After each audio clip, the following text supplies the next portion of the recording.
Welcome back to No Chill with Gilbert Arenas. We're back with another heat check. We're down to the Final Four. We got the conference finals underway, Gil, in a rematch of the 2020 bubble. Heat Celtics, Lakers Nuggets. I don't really give a what people are saying about, the cores aren't the same, the teams aren't the same. Lakers still got LeBron and AD. He still got playoff Jimmy and Bam. Celtics still got Tatum and Brown. And the Nuggets still got Joker and Jamal Murray with additional pieces. I think it just goes to show that that bubble championship was probably the hardest championship in the history of the NBA. Facts. And those teams needed a few years to recover, and now they're back. Lakers started season 0-5. We're 2-10 at one point.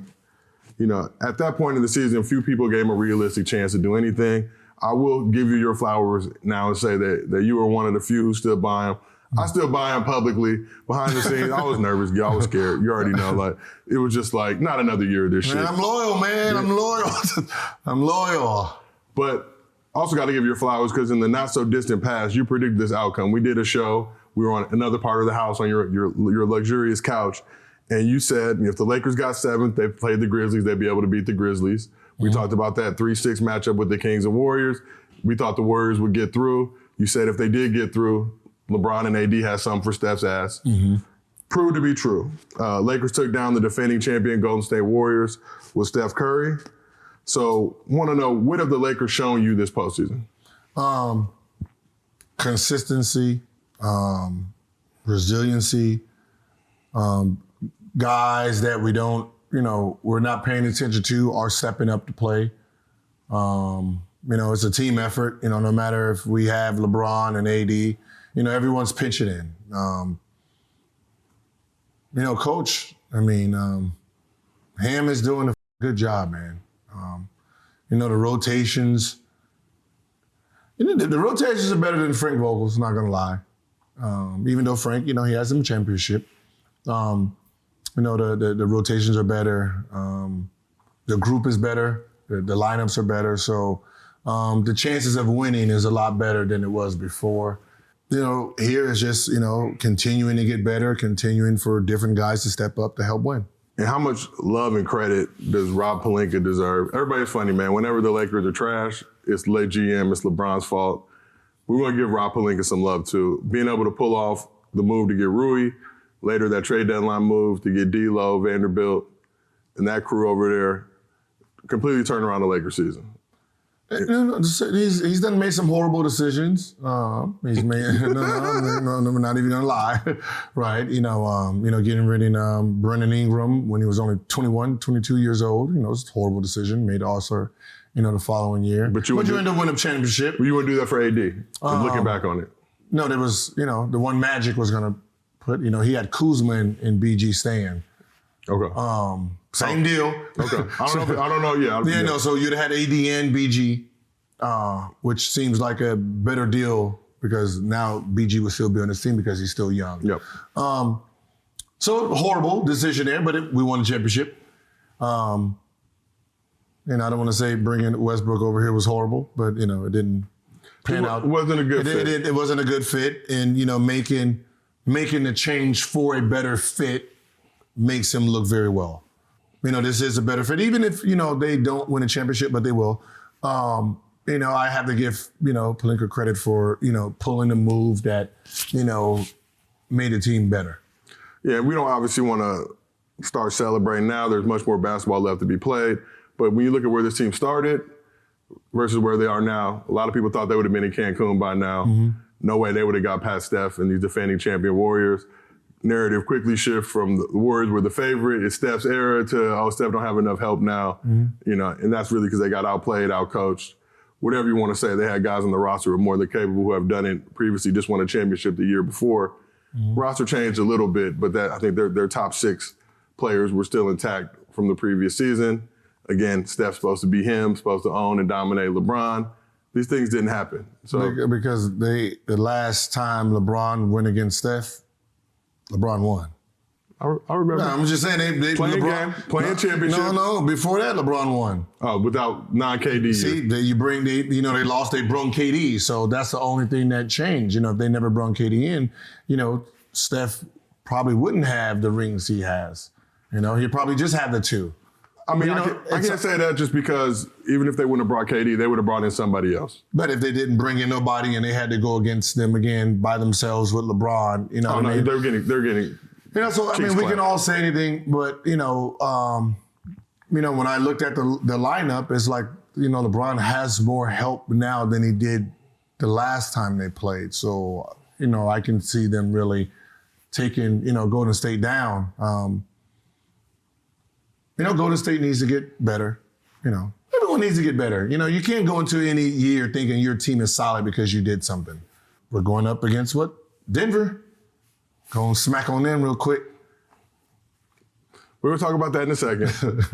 And I'm not going to disagree with you because, you told me 99.7% chance Lakers will win Game 6. I said, what about that 0.3? Proceeded to bust Steph Curry and the Warriors' asses in humiliating fashion. Game was just literally, it's wild to me to watch a playoff game, right? Elimination game where literally both teams take out their starters with 2-3 minutes to go in the game. And I'm sitting here watching like, it's only a 20-point game, dog. Like only Steve Kerr. A 20-point game. With these Warriors in years past, they could have ate that lead up in a heartbeat. So to see them wave the white flag, we out, was honestly like, yo, what the is going on? We're going to talk about the Warriors later in the show, but let's talk about LeBron a little bit. LeBron suffered that foot injury back in March, missed some games, said he was able to avoid surgery by going to the LeBron James of feet doctors, told him he could put it off. But it's obviously he hasn't looked like himself throughout these playoffs.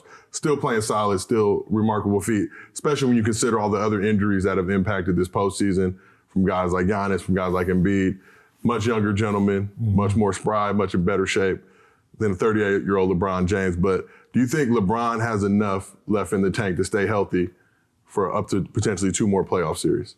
Yes, I mean, he's proven that he is, he can take his hit and keep on, ticking. I don't know what ankle we talking about because I seen a turnover happen and he took off full speed, challenged the shot, came back down, hit a 3. I'm like, I don't know what. Like, I don't know what. I hear what everyone's saying, but the way he's moving on the court tells me different. But that's the type of player he is. Yeah. That's the type of guy he takes his body serious.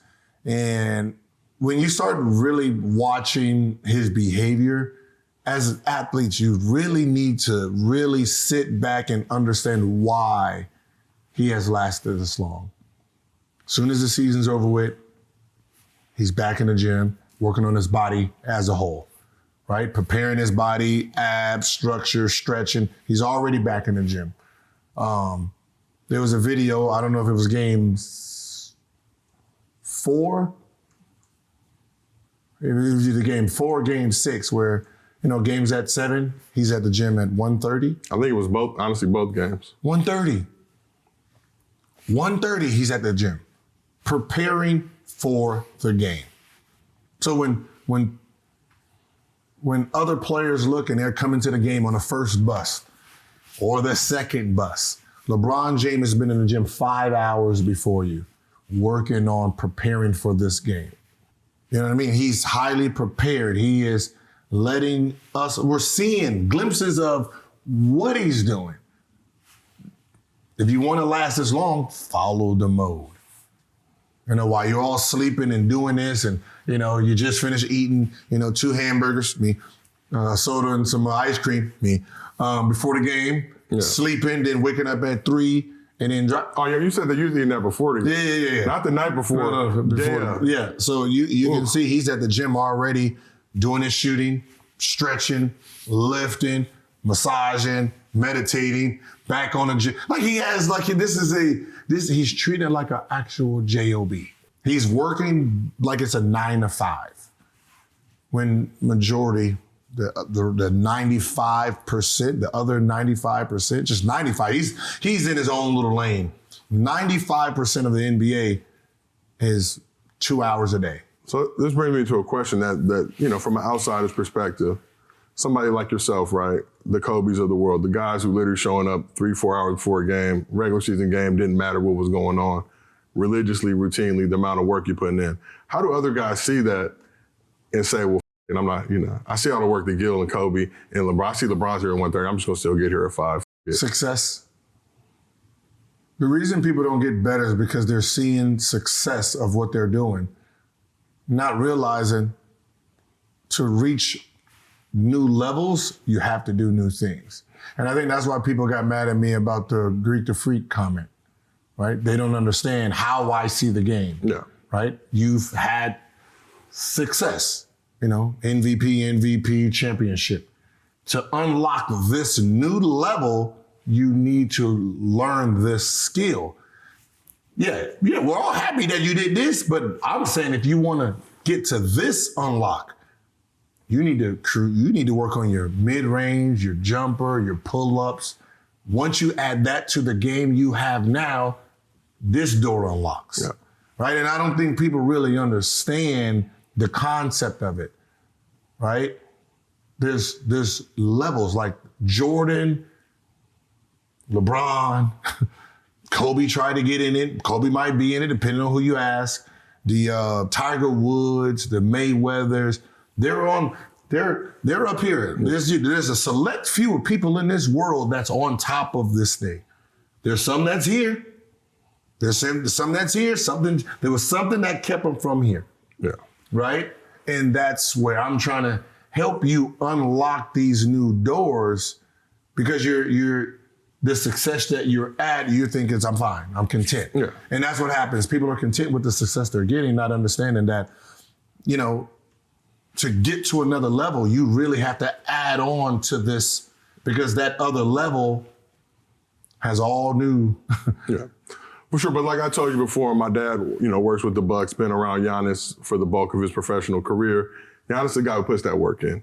I think a lot of people heard your comments, and a lot of them have the square bear mentality, not really hoopers, not really understand what you're saying, and just chalked it off as, oh, Gilbert's hating. When the reality is, you were saying, no, this dude can take his game to a whole nother level. Look, he can keep it at the level he's at now. He'll be one of the top 75 greatest ever, first ballot Hall of Famer.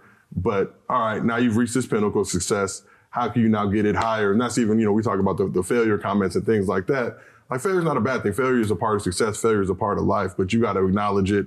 You're going to have failure in your personal life. You're going to have failure in your professional life. But if you just rest on your laurels and stay there, then you're going to keep experiencing failure until you can get off of that, put in the work necessary. And Giannis is a guy who puts in a tremendous amount of work. So I would never question his work ethic, even seeing where he came in as a rookie to where he is now. He could have went, completely. But just like anything, right? There's always room for improvement. And when people don't understand it, I'll just say, all right, how about the iPhone 1, right? When it came out, amazing product. Woo, this is the best thing. Now compare that to the new iPhone. Yeah. Now that one looks like shit. I got an 8, so, right? So my now, shit is trash. If Giannis gets, he learns how to shoot a jumper, he gets a post-up move, he learns how to mid-range all summer, does it all, comes back with a whole nother bag, averaging 37, MVP, finals MVP, championship, do that 3-4 times in a row. Right. Now you're in the GO conversation. Now we take this new half of the season compared to the first half. Everybody's like, oh, that was trash. That first half, that was good. That's trash compared to this. Because you unlocked a whole nother level and you became a whole nother entity, a whole nother beast. Right? The iPhone 1 was good. This one we have now, whole different thing. I'm trying to be this whole different thing. Yeah. I mean, I know where it's like, that's it. And, I think everyone's so used to the people hating that they don't really think about what we're saying, and they just look at it as hate. Ah, you just mad he won a championship. He got 2 MVPs. You didn't do shit. That hurts. But, ouch. I didn't need that one. But, no, that's not what I'm saying. I'm saying that if he's done all this, and I'm saying if he adds this, where would he be? That's all I'm saying. Like, shh. Now, it's funny, all the people, because, I was seeing so much hate and so many comments you were getting. Then I researched these humans, never made an All-NBA team. Of course. Never made the NBA, college. High school. JV is a senior. I know. JV is a senior. But, everybody will always project, oh, well, you just hating because it's like, nah, I see somebody's game. I see a way for it to improve. Granted, they don't need to make any of those improvements. They'll still be an elite level player. Then you do this. I say, all right, cool. Right, I'm wrong. Let's give Giannis MB skill with his talent. How would he be? Oh, that motherfucker. That's what I'm saying. Jesus Christ. That's all I'm saying. Oh, you're hating on Embiid saying he's lazy. All right. Does he work harder than Giannis? Oh, hell no. Give him Giannis's energy. Oh, he'll be a beast. That's all I'm saying. That's it. Apply this to your regular lives as That's well. all I'm saying. I try to apply it to mine. It may not look like it, but I make this shit look easy now. No, I'm just kidding. Lakers face their toughest test of the season now. Thought it might be the Warriors, Fugazi. Thought it might be the Grizzlies, man. They were down some guys. Warriors just got outplayed, outcoached, whatever their fans want to say. There's a reason that those guys didn't perform at the level that they're normally capable of doing. Mm-hmm. Stellar coaching, stellar leadership from LeBron James, stellar AD on both sides of the court. But none of that shit matters. Mm-hmm. Nuggets, Denver, Joker. A lot of people thought he should be the MVP. Jamal Murray getting his game back right. Nuggets have a great supporting cast, great team. We're number one team in the West to the point that they got to chill for a couple weeks towards the end of the season because they were just tired of being so good and so dominant in the West. Might have cost Joker the MVP. Remains to be known what went on with those voting in that situation. But now we're here, Lakers, Nuggets, rematch, 2020 Western Conference Finals. Even that, I think Lakers won 4-1, whatever it was a lot closer than a lot of people may assume. Needed an AD game winner, that 3 in Joker's grill, that really kind of changed the foundation of that series. But that was then, this is now. So looking at this series now, who do you like in this Lakers versus Nuggets series? Come on, man, we're going to I got to ask the question, We're Gil. going to Fubo the Sports chip. pays me to ask the tough questions. We're going to the chip. The Lakers are going to the chip. Yes. Stomp your foot down. Yes. No erases. Yeah, who's guarding LeBron? Exactly. So that means LeBron gets to play one-sided basketball. That's all this always is about. Your stars. Who is the stars matchup? So at some point, Joker and AD have to match up, which they're going to neutralize each other. Is it a wash, though? No, it's a neutralize because Joker's not going to be able to score the way he's used to scoring. AD plays actual defense. He knows how to play defense. And he can actually take advantage of Joker on the defensive end when Joker's playing defense. Now you have LeBron that really has no matchup. He don't get to waste no energy, right? So you have guys, with LeBron, basically this is a game just like Devin Booker they don't have nobody that's going to be able to guard him. And then he gets to just relax on defense. So, this is going to be, 6 game series. I don't see this going to 7. Ooh, okay. This ain't going to no 7. So here, we ain't going to Denver. Oh, no, we're not going to Denver. We ain't putting the Lakers in Denver for game 7. No. Them lungs going to start burning. It's going to start wheezing. We're going to steal 1. You know how we do it? Steal 1. They win 1. We win 2. They win. We win. Okay. You know what I mean? Yeah, I'm not a man who's See going you to in the chip. When you look at that Joker-AD matchup, the one concern I have with AD on the defensive end, he's been playing like Defensive Player of the Year this postseason. Joker's a bigger dude, right? Mm-hmm. And we don't really have that Dwight Howard type of player. I think when you go back and look at that 2020 bubble matchup, what Dwight was able to do to Joker. Well, we got Tristan Thompson. That's what we got him for. What are you talking about? What are you talking about? We got TT. That's what TT's here for. TT is here for the Joker.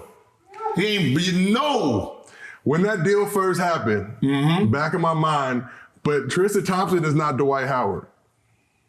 A strong body that would keep him from. But Dwight Howard got that super Dwight got that super. Yeah, he got that. He got that. Like, what I mean? Like to the point where you Rambo 2. Like, what I mean? Like superhuman Hulk type. Tristan Thompson, big body. I don't think he's the same. You're basically getting a generic, light version of Dwight Howard. We just need someone that's going rough and tough on. Listen, he's on this team for the Kardashian. Let him know he can come back home if he stops the Joker. I'm throwing. He can come back home if he stops the Joker. That's what we need from you. And Joker's going to have to play a different brand of basketball. AD is no slouch. I'll see the potential AD getting in foul trouble if Joker's smart enough to go at him. AD's a little frail sometimes when you got to deal with a big body.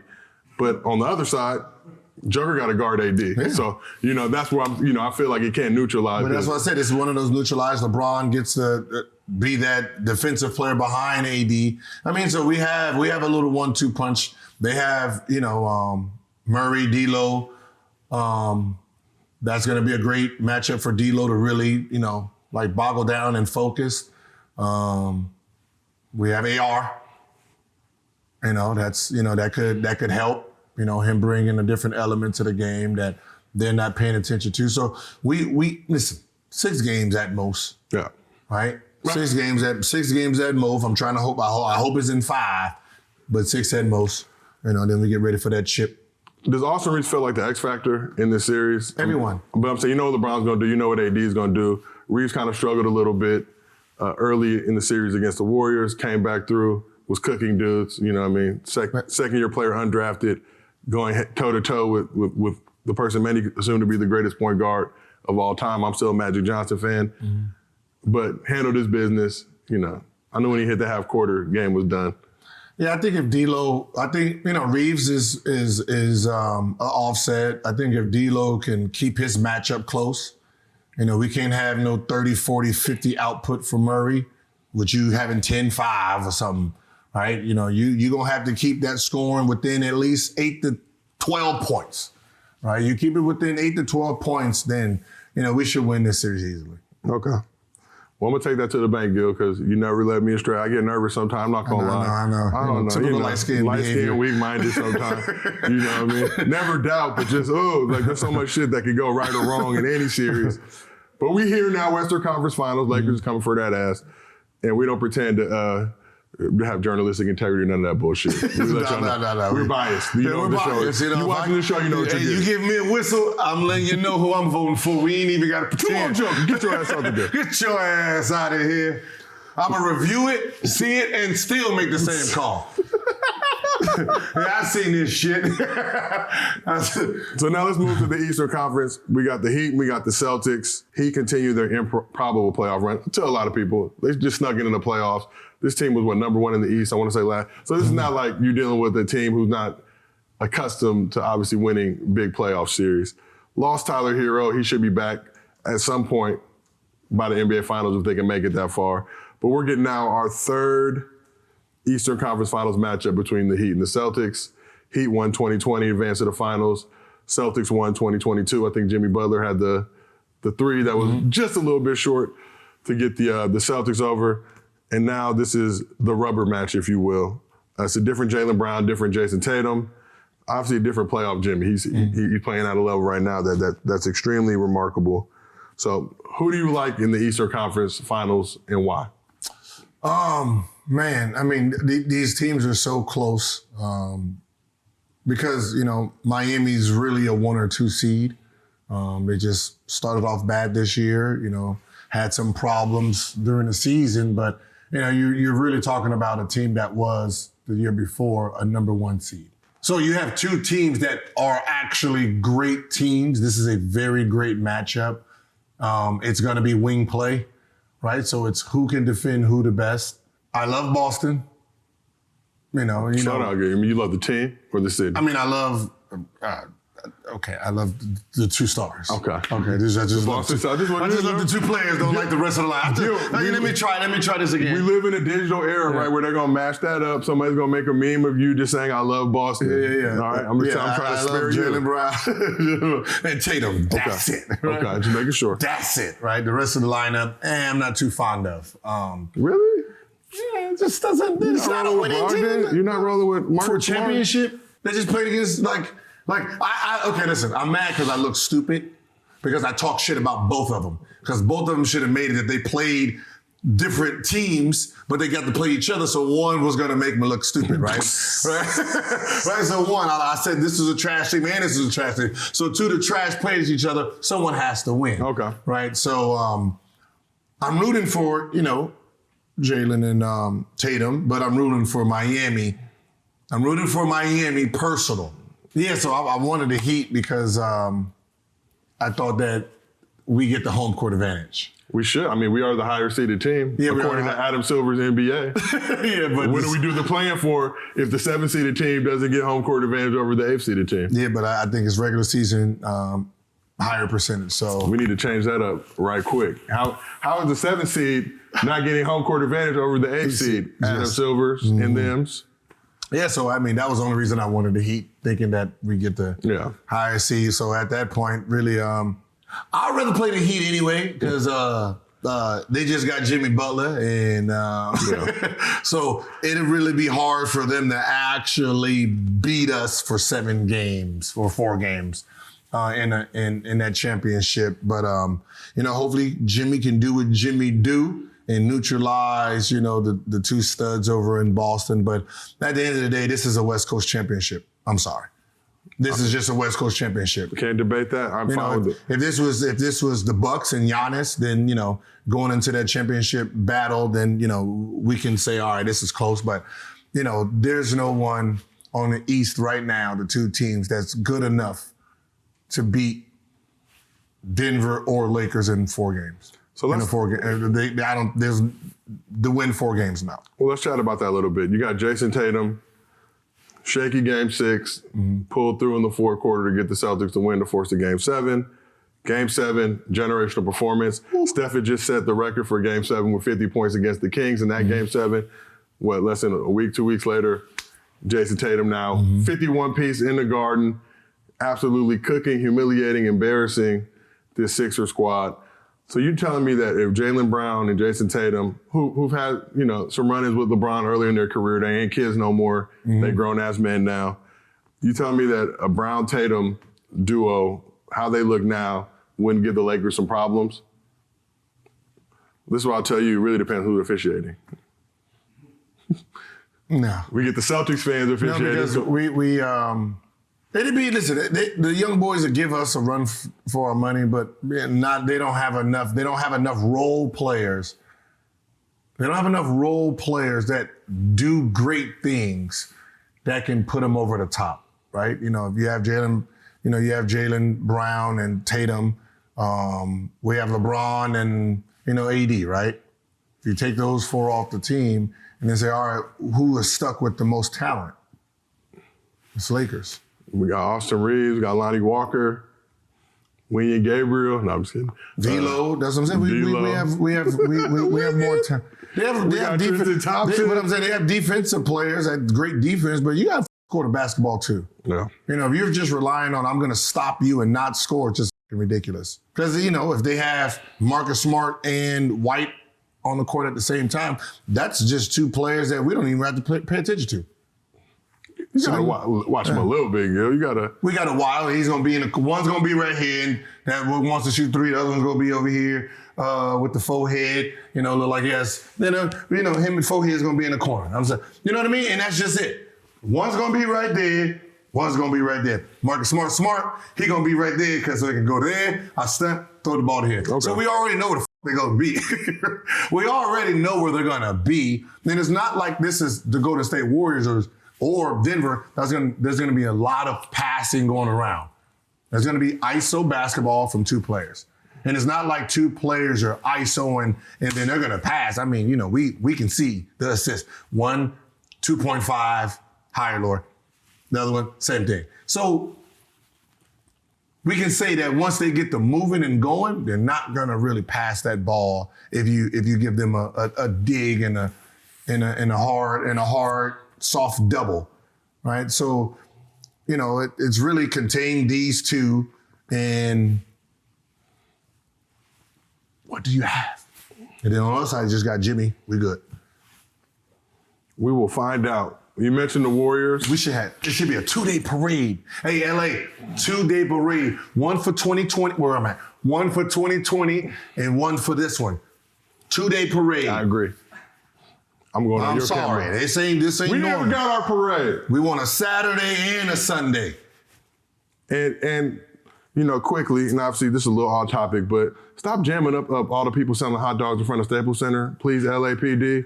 Okay, these are fine men and women doing their due duty. Facts, bro. But the one thing you can't jam them up, their price points, Gil. When Bacon Wrap hot dogs first came out, early 2000s, it was $5 for the combo. You got the hot dog, you got chips, you got a beverage. Now he's hitting you $5, $6 just for the weenie. That's one. We can't be price gouging, okay? We got to give or take. Hot dog vendors, if y'all want to slang, that's fine. But conversely, lower that price point, okay? Be respectful. Or, don't charge, the brown people, black and brown. If you want to hit the Caucasians with that price point, they got it. That's fine. That is like the penny pinching that like the Staples Center or any arena would do, that you're really like painting pictures like, oh, yeah, they taking money from us. First of all, we don't want them hot dogs. Those are not the same hot dogs as here, so it's not the same. Like, I don't want that one, I want this one. This is my problem with Rams games at SoFi as well. You got people making delicious-ass hot dogs. Go give them a little spot in the arena to go make the hot dogs if you want to mark it up. But Staples Center's a whole other point, Gil. Went to a few games this playoffs, was very disappointed. Smaller soda cups now. Can't get my full Diet Coke in the extra large boy. Skyscraper dog, no, not even Dodger dog level, just little weenie. Same price point. I get it, Jeannie, I get it. You're trying to get some bread, but come on, man, you can't, You ain't gonna get it in the food, so stop. We consumers. Yeah, but listen. Get the food back to where it was. If you want to go on a beer and the shots, do that. Yes. And bacon wrap vendors, again, different price points for different people, all right? If I dap you up, give me the combo for $5. You want to charge white people a little more, I get it, all right? After everything they've done in America, they can pay a little extra bread on it. But nonetheless, let's talk about these Golden State Warriors. Hold up. Let's talk about these Warriors, man. Warriors were the favorite to beat the Lakers, despite what everybody's acting like now. They didn't have no help. Steph didn't do this. Game 6, Clay was non-existent. Warriors were the favorite. Mm-hmm. Fans were talking a lot of shit, Gil. I got a lot of brunt of that. You're making things personal, talking about appearances. I've been hitting the gym trying to get my body right. But they were taking the shit personal, Gil. The South remembers. What y'all were saying. But also, you talk about Warrior fans, a lot of great Warriors fans, a lot of intelligent people, also a lot of idiots. Like, a lot of people don't understand how the NBA works, don't understand what hands players shoot with, don't understand contracts, don't understand key frameworks of the league. But nonetheless, let's talk about these Warriors. Fresh off a championship last year, defending champs, their reign was knocked down. What moves do you expect the Warriors to make this offseason? They're going to have to start positioning themselves of realizing that Steph, Clay, and Draymond are winding down. They probably got Steph and Clay probably got 2 more good years. Dominant. I'm talking about dominant. I'm not talking about 23 and 6. I mean, Steph probably is going to average that, when he decides to retire. So I'm talking about that real dominance performance. You got about 2 good, strong years out of Steph. So you have to start looking on adding someone that can complete him as a player, that can make it easier for him. It'd have been great. We wouldn't be talking about this if KD was here, right? Was still here. Yeah, much different team. A team that actually So puts fear in people's hearts. They need to find someone, I'll try to figure out if I can, get Jordan Poole on. And see if we can find someone who's more stable. The game. His game is just erratic, right? It's AAU style. It's herk and jerk highlight reel type of game where I want to shake you, I need to bake you every single play. And when you're talking about being great, being consistent, you have to understand how to get easy buckets.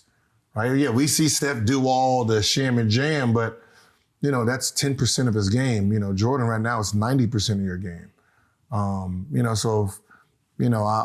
to be trying to move him. Maybe if I can move him, get Jaylen Brown, Would you consider, and this is something that we need to talk about, you got Klay Thompson. Klay, I think, is making 40-something million next year. He'll be a free agent after 2024 if he doesn't get an extension from the team. A lot of people in Warrior circles saying, Klay still got it, but he's not at that level. Some people even suggested potentially bringing him off the bench, saying Klay is not at that level that he was during the height of the Splash Brothers era. Obviously, 2 devastating injuries that he's bounced back from. But if you had to pick between Poole or Klay, or potentially both, would you make that move? You get somebody like a Jaylen Brown in there. If I'm going after Jaylen Brown, I'll get rid of Poole for him. If they're dumb enough to fall for that, you know what I mean? If they're dumb enough to fall for that, I'm gonna try to package that. Klay, I'm gonna let him play. I'm not gonna give him an extension. I'm gonna let him play the year out, and then it's horrible. It is horrible. You're comfortable just letting him walk and losing any potential trade value? I want to see what his value is in the open market. which I like. Again, as an owner, the 4 championship rings, the loyalty has brung. It's an asshole move, but sometimes you just got to be the asshole here. Whatever he gets in the open market, I will be trying to match, but I want to see what the value is versus just automatically giving him an extension. Do I think he's worth 40, 50 with that extension? 40 with a 12% increase? I don't know. And that's why I would say, all right, Clay, unfortunately, I don't want to do this, but I want you to go test the open market. Whatever you get, I'll match. So you tell Clay that I think he'll be unrestricted. I'm saying be unrestricted free agent in 2024. I'm banking on that, So, but you're telling Clay, look, we're going to be the assholes. We're not going to be loyal to you. Why would there be an expectation that whatever he gets, when you just say, well, I'm just going to go take that? Match it, or I'll match it or give you a little bit more of it. Like let's say, right now you're asking for $250, $245, and then you go to open market and they're like, yeah, we'll give you $160. Like, hey, all right, I'll give you $190. I throw 30 more in just for you being you, right? For sure. Which saves me from $250. As I said, it's a when it comes to loyalty, it's it's a fine line with Clay. I just want to give him a year, and I want to see what he does before I extend him. And I think give him half a season before the trade deadline to see? Yeah, there's I'm not planning on moving him. To be honest, I'm not planning on moving him. His skill set, what he brings to the game. He's fine the way he is. He's still trying to figure out who he is. We're still talking about a guy, 60 with, less dribbles with KD and Curry on the court. We're talking about he broke damn near all my halftime records, overtime records. You know what I mean? So losing him will hurt, especially if you're thinking about keeping, Curry. I just want to see what his value is now. That's all. I know that, I can say don't take it personal, but, telling the guy, let me see your value is personal. If you were that guy, they told you that. I'm mad. I'm out. I'm not out, but I'm f***ing pissed that I got to go out here and do the Lamar Jackson. Let me see your value. Put some more stress on me during the season. Yeah, because that's heading into the season, Clay's going to be looking for a contract extension. No telling if they get that done or not. But if you Clay and management comes to you saying that after all you did, coming back from these 2 injuries, helping lead the team to another ring. Yeah, you had a down year this year, but I still got it, and y'all don't believe in me. We also have the potential now with Draymond with the player option. Odds are Dre will opt out. Do you see a world, you think he's going to opt in? He's going to take that 1 year? You have to. It all depends on what he's looking for, right? If he's just looking for more years of money guaranteed, then I'm opting out. Let's say, was it 30, 40? What is it? I think he's got 26 or 27. 26, right? 26, and then, right, if I can, get 12% off that, sign another, $60 million, I'm doing that. Or, 40 million, I might do that if I'm him. I don't know how many years he thinks he has left. But if you can opt out and get more than the 26, I think to your point, with a few more years on it. Okay, well, if he opts out, does he think that whoever's going to sign him is going to start at 26 or more? Even if they came with 3 for 60 or whatever it may be in the overall total per year. So question for you then, since we're here on this subject, and then we'll have one more after this. Dre, you opt out on that, what is it, 26, 27? 27. You opt out on that 27.5 mil, but you can get 2 for 40 somewhere else. I opt out 2 for 40. It depends on how many years I think I have left. Okay. That's just a personal thing. If he thinks, I'm done after, 2 or 3 years, then I'll opt out and sign that 3-year deal, which gives me more longevity. Or I stay in and then sign a 2 more years. So it's really on which road leads to a little bit more, even if it's 5 more million, whatever road leads to whatever, because once you're done, you're done.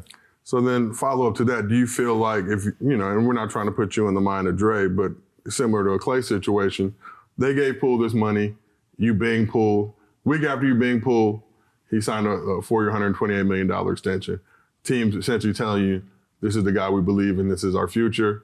We appreciate all the shit y'all have done for us, but we got to start looking to the future. Re-up with Wiggins.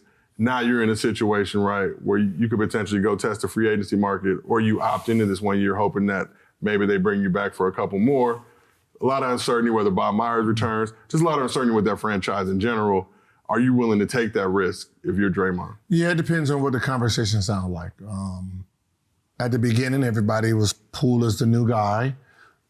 At this point, I'm pretty sure everyone's realizing that, we might move in a different direction.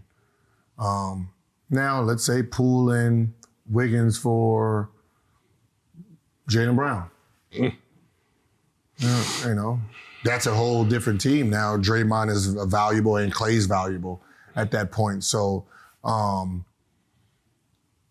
it all depends on what they're trying to move, right? And if I'm looking at them, I'm going to try to package Poole and Wiggins and see what I can get out of it. So if I can get a strong third option, save money. If I can get rid of Poole and Wiggins, get Jaylen Brown, let Draymond walk, sign Ben Simmons, who does the kind of the same thing. I mean, there's so many options that can happen. It all depends on what the mindset and what is everyone thinking. So most important question now, we've seen this Warrior Dynasty, 4 championships in 8 years, what they've been able to accomplish. Mm-hmm. Are we seeing the end of this Warriors Dynasty? Or do you think that they can potentially put themselves in position to be a championship contender next year or for years to come? Long as you have Clay, Curry, and Draymond, you can't say it's the end. If the Bulls would have went back the next year, you know what I mean? It's it's another championship. I mean, let's just be honest, right? No matter what no one says, everyone can say whatever they want. Oh, this was the end. No, it wasn't. Right? That was so easy for them. That was an easy championship, the way they did that. Like they could have went back to back 3 more times, with that team. So as long as you have the 3 main pieces, I mean, that's what I said. You just got rid of Wiggins and Poole and brought in Jaylen Brown. Boom. They're back contenders. And that's, you know what I mean? That just like that, they're back contenders. So no, the dynasty is not over until 2 of the 3 are gone. That's my mindset with the Warriors always. Get these jokes off now while you can, because you know they're going to do some bullshit and re-up and retool and be right back up to their mischief in no time. Yeah, I mean, it's you have 2 guys, three guys that literally play very well together. When you're talking about 3 amigos, like this is a big 3. We can, and this big 3 can really challenge any other big 3 to say we are the best big 3 ever. And it's going to be hard to really, for another big 3 to say, nah, y'all not as more dominant as us. Because even though we're looking at Draymond's production, how he produces does not factor into points and rebounds, and it doesn't. You can't calculate what Draymond does. So when you add this 3 and say, all right, who's going to compete in the best big 3 ever? I mean, now you're going all the way back to a Boston big 3. Bron, D-Wade, Bosh. They got 4 rings? They do not. Okay. Scotty, MJ. Do they got 4 rings? I mean, Scotty, MJ. Throwing somebody, You know, as I said, Scotty, MJ. And then, you got Rodman on the second one, on the second 3-peat. That's the only group that's going to jump in and say, all right, let's get it together. And it's like, right? Am I right? I mean, is there another big 3 that can... We got throwing Luke Longley and Bill Wennington, let them use those 12 fouls. It's going to really be hard. For sure. So, I mean, and no one said it, but, I'm going to say it. This is probably the best big 3 that's ever... Yeah, all right. has ever been put together. I'm sorry. I think based on winning in championships, but this big three also stayed together long enough and joined each other, forced with each other early enough in their careers for it to make a meaningful difference. But you can't talk about that Boston crew because that's not a dynasty. One championship does not a dynasty make. Like when we're talking about, are they the best big three as for talent? No. I mean, you have, Bosh and them, you have KD. I mean, you have KG and them over there. You have the KD era. You have the KD era with them. Whoever you want. Take your pick. You can say Spurs. Woo! Yeah. That's the only because they got 4 or 5 with that crew. 4 together. Yeah, so it's that's the only group. We'll let the people decide. Obviously, you're gonna get packed up by some people. You're gonna get supported by others. That is the nature of the industry that we work. Packed up. They can't smoke the Gil pack? They can't smoke a Gil pack because they're gonna have to come with facts. They can't just, them. They'd be like, oh no, we had the dream. They just start naming shit. Just like, come on, Ellie. They didn't even win a championship, bro.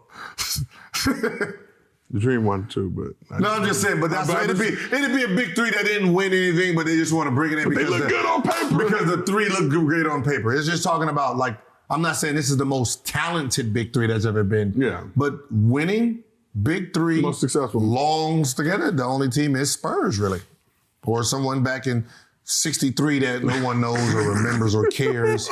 Right? I mean, someone from Boston is going to say, "No, our big Louis Cozy." Yeah, they're gonna name one of those 3 people, and we're not even gonna be like, "Oof." That we see play in our lifetimes. Yeah. Old heads. But we appreciate y'all for tuning in. This has been another episode of No Chill with Gilbert Arenas. We'll be back with more very soon.